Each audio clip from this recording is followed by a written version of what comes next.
Welcome, IT changemakers, to the DEX Show with Tim Flower and Tom McGraw. Let's get into it. Hello, everybody. Welcome to Reality Bytes show within a show within a show. You know what it is. It's when we get to speak to fascinating fellow Nexthinkers. And I have to say, we're especially excited about having this person on the show today. And I think it's part because many of us work with her on a regular basis and enjoy working with her and have enjoyed working with her for many years now.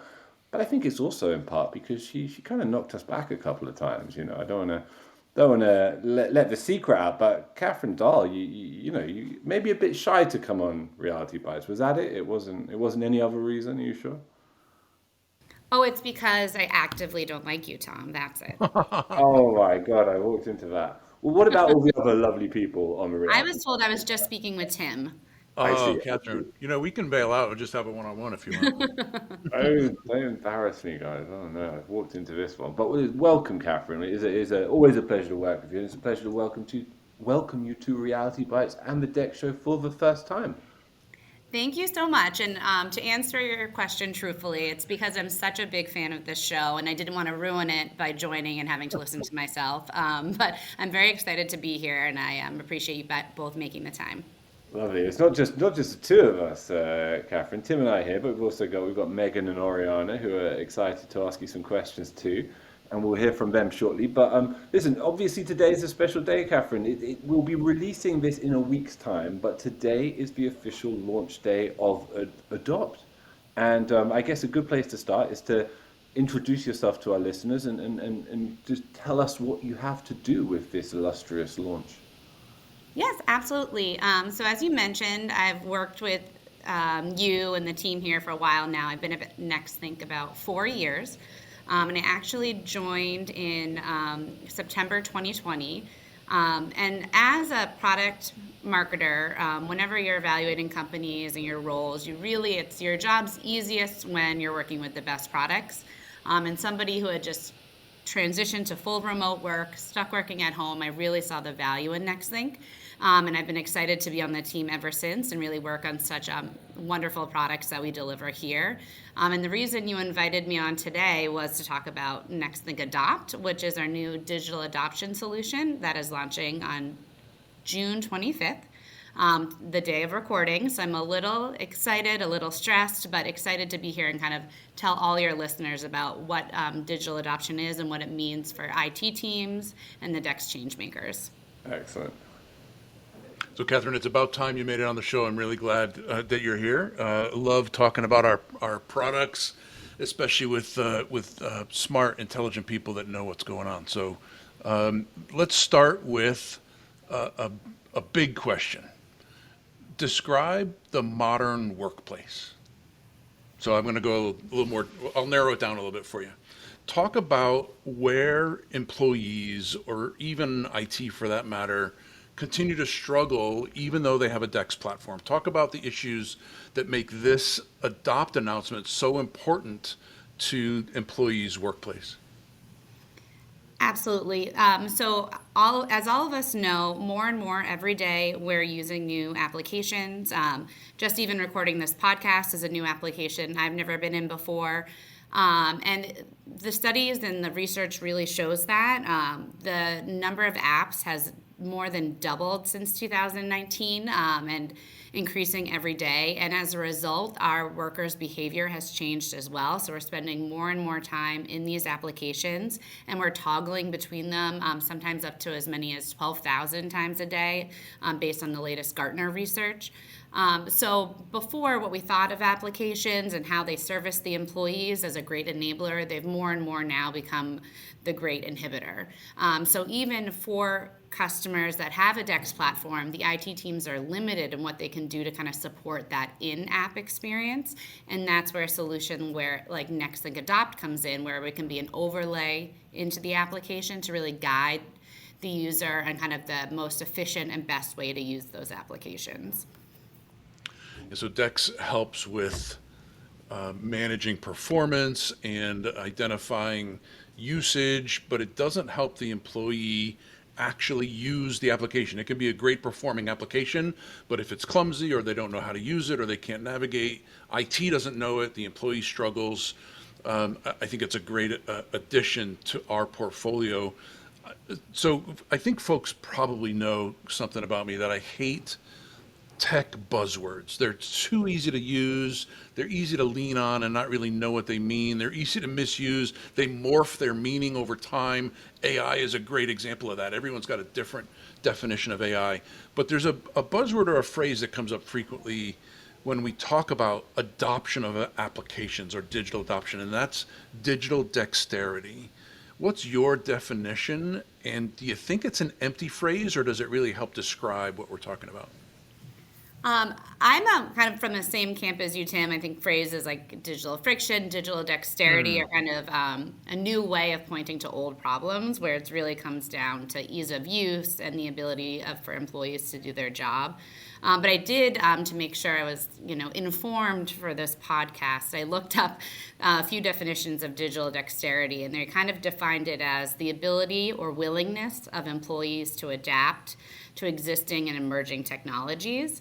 And I was kind of surprised by these kind of takes on digital dexterity, because it sounds like to me, and I don't know if you agree, that it puts the responsibility on the employees. And I don't really think that's fair, because if there's a clunky or hard to use application that's rolled out and I have a bad experience, is that because of the application, or is that because of my willingness and ability, or my lack of digital dexterity?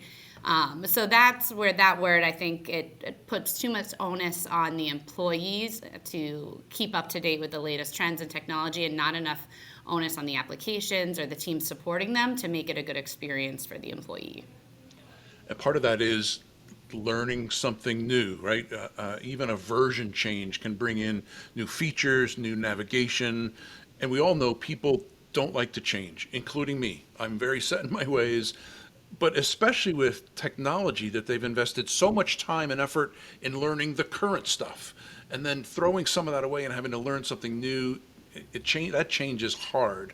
So talk a bit about the impact of that learned user behavior on future digital adoption. How does it impact? Yes, and this is something I've heard you speak about as well, Tim, in the past, about kind of the expectations that we as employees have based on our interactions in like kind of the B2C space, right, our home life, and what we're experiencing with technology. So I think employees have a much higher expectation of what applications can do for them, and they expect their workplaces and their IT teams to deliver that to them.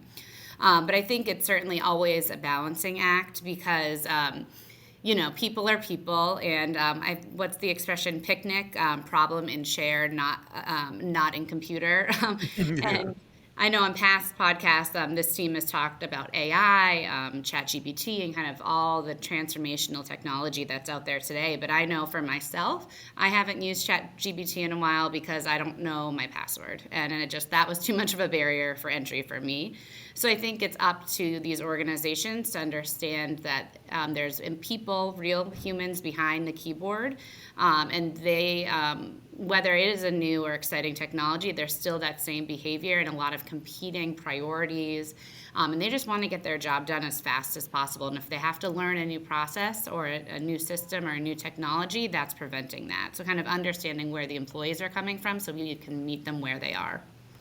And before Megan jumps in, I'll just share with you the acronym that we used to use, and it's not a fair one, but we used PEBCAC. Problem exists between keyboard and chair. Tim, I feel like you're highlighting, though, like something I wanted to highlight. So, hey, Katharine, so nice to finally have you on the show with us. As I'm listening to you talk, I really like how you're highlighting that, this isn't necessarily entirely the employee's problem, right? If employees can't use an application, maybe it's not because the problem's with them. Maybe it is a problem that someone else could be responsible for fixing. And I think similarly, I don't know, that our approach to DEX over the years has sort of required a similar kind of mindset shift. So I guess my question for you now, open the floor for you. Tell us about Adopt. Why should a DEX customer be excited or at least interested in it if they are used to thinking that employees can't use an application, well, that's their problem. They need to figure out how to use it. Yes, and I think I'll just say this, that every DEX customer, everyone interested in DEX should be very excited about digital adoption, because it will just make their jobs in the end so much easier. It will reduce IT tickets. It will speed up digital transformation projects. It will improve employee productivity and efficiency. There's a lot of value of extending DEX into the application. And what's so fantastic about Adopt is that it is the only digital adoption solution that is backed by that DEX platform. So not only can we make employees more successful inside the app with in-app guidance, one-click self-help, pop-up communications, but we can also support their end-to-end application experience, because if they aren't going into the app at all, we can target those employees with an engagement campaign and send them to a guide to help them onboard a new application. If they're having a technical issue inside the app, they might not report it, but we can see that with our application experience, monitor that issue, remediate it, and send them a one-click self-help fix. So no other DEX provider today has the reach inside the application to deliver digital adoption, and no other digital adoption solution has that DEX backing to really solve the full 360 issues that employees face. Because an employee doesn't know when they're on the keyboard, being a picnic or a penback, depending on Tim's pronunciation there. They don't know if it's the application, they don't know if it's the network, they don't know if it's themselves, frankly. So it's really exciting that we can kind of continue the reach of digital employee experience to the application, since that's where our employees are today. And one note too, Megan, that I'll highlight is a lot of tickets that IT teams are facing today are for applications, but they're not tied to technical issues because of the employee not really understanding their limitations or the app limitations. So we've had one customer using Adopt save $200,000 and deflect 14,000 tickets just by providing in-app self-help within the app, because they're able to provide it and surface it at that moment in time when the employees need it. Wow. I mean, I'm sold. Unfortunately, I'm not an IT buyer. But no, you articulate that really well. I mean, I think it's a natural sort of marriage between two capabilities, at least as you describe it. But Adopt isn't the only, is it DAP or DAP? DAP tool? It's not the only DAP tool in the market. Why does it matter that Nextthink customers can access this kind of functionality? I think the thing, if a Nexthink customer is valuing or evaluating the different DAP or DAP tools, depending on the pronunciation, what we would encourage them to think about is that they want to have the most seamless experience for their employees. So by having a solution like Adopt that is within the Nexthink portfolio, they have an adoption solution that will solve all the in-app issues that we've discussed, the difficult UIs, the complicated processes, the not being able to access training or locate self-help. That is certainly covered by any digital adoption tool. But what really sets ours apart is that these employees can have that same experience across every application. So it's not limited to one application, but that overlay can provide a consistent experience across all the applications that they use in a given day. And within Nexthink, we can extend that value to ensure that they're having a better IT experience, as well as being able to be better engaged. If they need to be notified about a change or an outage, we can send a desktop pop-up with that. If they need to provide a survey feedback, they can do that through a desktop pop-up, or if they have a one-click version rollback, like Tim mentioned, if we have to roll back versions or update a new version, the employee can access that. So the other DAP vendors are limited to communicating within the app, where we're able to communicate wherever the employee is across their experience in that day from really any screen, with that combination of employee engagement pop-ups and being able to understand their limitations through application monitoring and remediation on the back end as well. Hi, Catherine. This is Oriana. I really like that you're mentioning sort of the importance of consistency, because I feel like that's one of the things that we've heard over and over again from our customers, is how important it is to have that sort of very clear consistent messaging from the experiences that they get, so that people know what to anticipate. They don't click away right away, that they can engage with it, they can learn like, oh, this is going to really help me, and it's going to be that really good, reliable, consistent experience.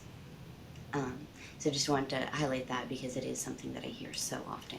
And then the other thing that you mentioned that really stood out to me is that the employee doesn't necessarily know where the issue is, right? Like, is this a network issue? Is it a usability issue? Is it me? Did I just not get it?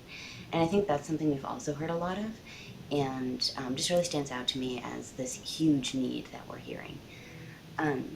So to me, these are some of the things that make it very obvious that like this is such a great, useful part of DEX. But I really want to hear your take on why is it becoming part of DEX? Why do you think it's important that it's becoming that DAP is becoming part of DEX?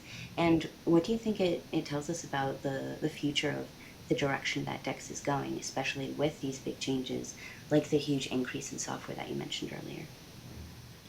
Yes, Oriana, that's a great question. I think to kind of answer the first part, why is DAP becoming a part of DEX is like today, if an IT gets a ticket for an app, they don't know, is it a technical issue or is it just the application itself? And this is especially true for the web applications. And only Nexthink is able to really be able to solve that quickly because we can kind of see that end-to-end visibility now with our extension into the applications through digital adoption. And I think as we think about the future trends and like what's coming, the big reason that we're seeing this expansion is because of the expansion of the use of applications today. It's just the problem of not being able to see into the application, not being able to change these applications is just exponentially increasing because of the demand for more applications and the number of applications used. And then frankly, we know that consumers or employees will leave or use shadow IT if they're not getting what they need. So there's certainly a lot of pressure on IT teams to keep up with these demands. So now it's about really making sure that they can scale to support these applications and deliver end-to-end success for the employees. And a lot of that is about understanding what the landscape is, so having that complete visibility into all the applications used across the enterprise, and then understanding the ways that you can efficiently support and scale those, whether it's through automated workflows, immediate detection and remediation, or if it's kind of understanding the employee usage through AI and insights to understand where their hangups are and being able to implement content or suggestions inside the app to enhance those. Because we know today employees navigate through several applications to get the job done. So it's not just about focusing on each application in a silo, but bringing together those teams to detect cross-application business workflows and really understand the full experience for the employees. And really making sure that we're covering that from web to desktop to network applications. And that's really kind of what the future is, being able to support and see every application that an employee is using, and deliver a more tailored, personalized experience to drive their success.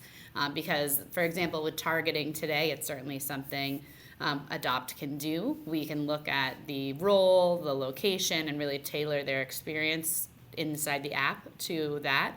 But being able to take that one step further and have many, many more targets and much more customizability to really ensure that that employee is seeing success and really having a tailored experience across their full use of applications during the day. Yeah, absolutely. And you mentioned AI, so I'm curious how you think that AI driven personalization for that kind of, getting really, really custom, but also other things, other future trends like augmented reality for training or other types of integrations. What do you think those future trends with DEX and DApps will be? When I think about the future trends, I kind of think back about how even today in IT, whether we're at our experience event every year in Boston or London and we're talking with our customers, Our IT teams today are still complaining about, password reset, and that's a huge generator of IT tickets today. So I think it's great to think about augmented reality and AI in the future, but we have to make sure that those solutions are still solving the most pressing problems that employees face, and that it's really worth the effort for these app stakeholder and IT teams to set up and really implement. So we want to encourage everyone to be on the cutting edge, but make sure it's at the right time and at the right fit and at a scale that your team can really support and roll out appropriately, and keeping in mind that employees are still going to forget their password. It'll still happen, Catherine. No doubt about it. Well, there's some great acronyms today, and I just wanted to pitch in and say, of course you say DAP. You don't have an acronym that's DAP and not avail yourself of it, in my opinion anyway. But it's been wonderful to hear about this, Catherine, and thank you for taking time out of your busy day on launch day to talk to us about it. If people want to see a demo, find out more, etc., what would your recommended next steps be there? I would encourage everyone to visit nexthink.com, and there they'll be able to visit the Adopt webpage, see a 90-second demo, or even read our latest research about the hidden cost of poor digital employee experiences with applications. There's a lot of problems today that can be easily resolved with a digital adoption solution, and we're excited to showcase that and really help our customers find that success. Fantastic, and we will put links to all of those resources in the show notes. We will also link to the great interviews we've previously done on the DEX show, I think Tim and myself in particular, covering digital adoption and the Nexthink acquisition of Applin, which has now become Adopt within the Nexthink platform. So please do go and check out all those things. It's a very exciting functionality, and I should also add that if you want to hear more about it, it's yet another reason to pre-book your tickets to this year's Nexthink experience. You can go to Boston or you can go to London. It's completely free either way, and you can find links to those websites in the show notes. Also, Catherine, we're almost out of time, so I'm going to let you off of our traditional cringe end question and simply thank you for joining us today and telling us about this exciting launch. Best of luck with it. Oh, thank you, Tom. Thank you, Tim. Thank you, Megan. Thank you, Oriana. It was a pleasure. I can't believe I stalled for so long. I can't wait to come back. It wasn't so bad, eh? It wasn't Anytime. so bad. It was lovely to have you, Catherine. We really enjoyed it. So good. To make sure that you never miss an episode, subscribe to the show in Apple Podcasts, Spotify, or your favorite podcast player. And if you're listening on Apple Podcasts, make sure to leave a rating of the show. Just tap the number of stars you think the podcast deserves. If you'd like to learn more about how Nexthink can help you improve your digital employee experience, head over to nexthink.com. Thank you so much for listening. Until next time.